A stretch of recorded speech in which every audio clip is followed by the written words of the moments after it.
hit up Civil to see if I could use his offense, and he said only if I win my first 4 out of 5 games with it, and then he'll read me my bedtime story. And if I don't win those games, I have to use all my coins to buy packs. Now, starting off game 1, he throws a lob up to CeeDee Lamb, and I get absolutely agged. It's fine though, because we get a couple stands, and on 4th and goal, he throws a pick to DJ Turner, who is barely able to get out the end zone. Usually I'd be happy about this, but there's only one problem. I don't know this offense, so I could literally get absolutely pressured from dollar or something, and I don't know how to pick it up because I've never ran it before. Luckily, I'm able to just throw a quick couple dots right here to Marvin Mims on a corner route with a really nice freeform. If you can learn that freeform, your game will be so much better. I'm a passer in Madden, so having a good run game is pretty good for me, except for when I fumble with Bijan Robinson in my first rush of the game. However, he's only able to return this to about the 36, so it's fine, until he Seaman Demon dots me right down the middle of the seam. He ends up going for 2, which I find strange because it's only 6-0, but I guess if you want to get the presence known and you know you can get it, you might as well go for it.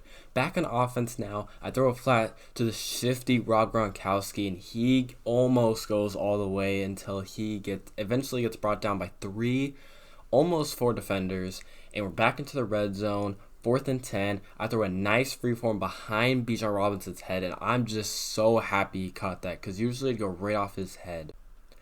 Trying to run a cover 3 shell type of look here, but I don't back off my cornerback back enough, so he ends up just throwing it right above him.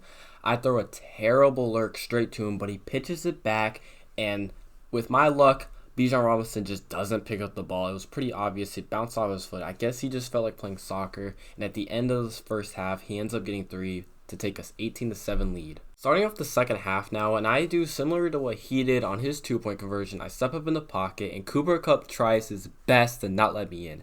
I go for 2 without knowing any good red zone plays, and I somehow am still able to get it. I get one of the nastiest lurks I've had all year on him with Grant Delpit. Not knowing my offense was the eventual downfall though, because I accidentally clicked the wrong button thinking that it was X and not instead of B. I run a lot of the similar route combos, and the buttons are switched, so that's why I messed up. After that, I quit out the game, and now in the game 2, I knew I had to make a big win, and it sucks when you fumble on the very first play of the game. He ends up getting 2, and now when I get on offense, the first thing I do is I make sure to go on a conservative because I don't want to fumble. At the very end of the first quarter now, I hike the ball with 5 seconds left, and I'm able to find Rob Gronkowski after stepping up in the pocket and delivering a dime. I'm up 4 now, and I'm feeling really confident in this game because he hasn't shown me any on offense as he throws a pick right to Julius Brents. Grant Delpit maybe could have got that with Acrobat, but nonetheless, I'm fine. I throw a little cool freeform to Darnell Washington, and he ends up breaking a few tackles and gaining yards. At the 16 now, and I'm throwing it to the right corner of the end zone again to a different tight end for a touchdown. And after this, I felt really confident to the point to where he rage quits the game, letting me get my first win. I'm going to be 100% honest with you. Game 3 was super boring. This guy was just throwing streak after streak, and honestly, all you need in Madden 23 is one streak to go in your way. He even ends up running the ball, but Grant Delpit's X Factor finally works, and his running back kind of kicks the ball over to my DJ Turner, and he ends up getting 7, which is a great start. Finally getting a fumble to go our way instead of the other person's way. Now, I'm pretty sure this guy knows I'm going to win this game. I mean, just look at this. He fake punts it, throwing it straight up into like 4 people, and Glover Quinn is able to come down with the interception but not gain any yards after that. Now, I'm on offense now, and I'm throwing it to Dave Casper. I mean, Dave Casper is scoring against this guy. That's not no 99 overall tight end. That is a 91 overall Season 1 master, and he just keeps on throwing it straight at the defense. Now, I think he's going to quit here, but instead, he just resumes the game. He must think that he's going to get the win or something, but I think we all can agree that I'm going to get this win and he's going to lose. I miss a free form right there, which I'm fine with. Even though it's turnover, I don't really care. And he kind of just throws the ball up again, and he's going to catch it this time. Honestly, I don't know, dude. He gets 7, but I'm still up 7, and I just don't think there's a way he wins this game. Almost a 2-minute drill now in the first half, And I noticed that he's clicked onto his cornerback, so I just throw a streak to Cooper Kupp, and I kind of taunt him there a little bit, waste a little bit of time because this guy's wasting my time, not quitting yet. He throws another streak thinking it's going to work again, and I actually come down with the DJ Turner, who's having a huge game. That is why he's one of the best rookie premiers out right now. And Kyle Hamilton, I guess, just decides that he doesn't want to block anymore. Honestly, he might get pulled out for that. But Dave Casper with another huge touchdown. I mean, Dave Casper might really be tight end one at the end of the day.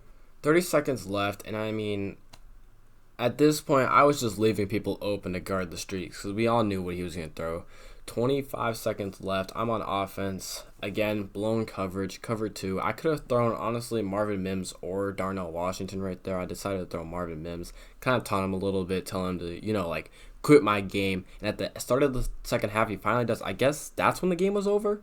Game 4 was, the most boring game. Last game was boring, but this one was way worse. First possession of the game, I get stopped because the ball hits off my dude, and he ends up punting when he gets the ball. My defense honestly hasn't played that bad since game 1. I'm on offense now, and I throw kind of a risky pass on 4th and 10. I wasn't sure if this user was going to move or not, and I just have some of the craziest player right now. I have no idea what I'm doing on offense, and I end up throwing it to Cooper Kupp with 10 seconds left. This is the tiniest little drive right here, and I throw a high ball up to Darnell Washington after stepping up in the pocket, and now it's the second half, and notice the time, 30 seconds left. I haven't touched the ball. He throws a streak. It was low-key open, but, great defense. You know what I mean? Great defense. Now look at the time, 4th quarter, 2 minutes, 30 seconds left, and I finally got a stop, which means it's my ball now. I throw a little out route to Bijan Robinson, and I end up winning the game 7-0. Now, this is the final game. My record's 3-1, so I really need to win this game unless I'm going to have to open up some packs, which I really don't want to do. I end up kicking 3 right here. It's not a usual thing, but I need anything. I mean anything in order for me not to open those packs. My hard flat actually plays 30 yards like my zone drops are supposed to, and I get a pick, but I throw one right back. Honestly, if you know what I was doing, it was kind of just an arm punt. I missed a tackle, but it's fine. An arm punt. I didn't really have anything open. I didn't feel like anything, but I get an amazing lurk right here with Steve Atwater, and he brings it all the way to the house for 7. I'm up 10-0. He's on offense now, and he throws, I'll give him his props. That's a pretty hot dot. The free form was a little questionable. I think he could have thrown that anyway. And then right again, he throws it right above my outside zone again, back-to-back possessions, and I throw to Rob Gronkowski. I could have made a way better click on, but I was thinking it was man coverage, not match. So I was thinking, I can just throw that no matter what. And then again, but same exact thing happened earlier when I messed up the buttons. I threw a pick 6, and it ended up being the end of the game. I lose 21-10. Now here's me opening up all the packs. I'm kind of sad that I wasn't able to get my bedtime story from Civil, but I'm also more sad I have to waste all my coins on these packs with terrible odds. Now, my review on the offense, I would say, if you run the ball and like to pass, I think it's a really good offense for you. However, I've used a lot of offenses this year. That was by far my least favorite one. I hated that offense. Not only because the formation was kind of and this is no hate on Civil. I think if it wasn't for him, I would have lost all those games. Even against the games against the terrible people, I would have lost them because that offense sucked. I tried to make a couple plays on my own, and I just couldn't. I'm going to go back to my own offense, that's for sure.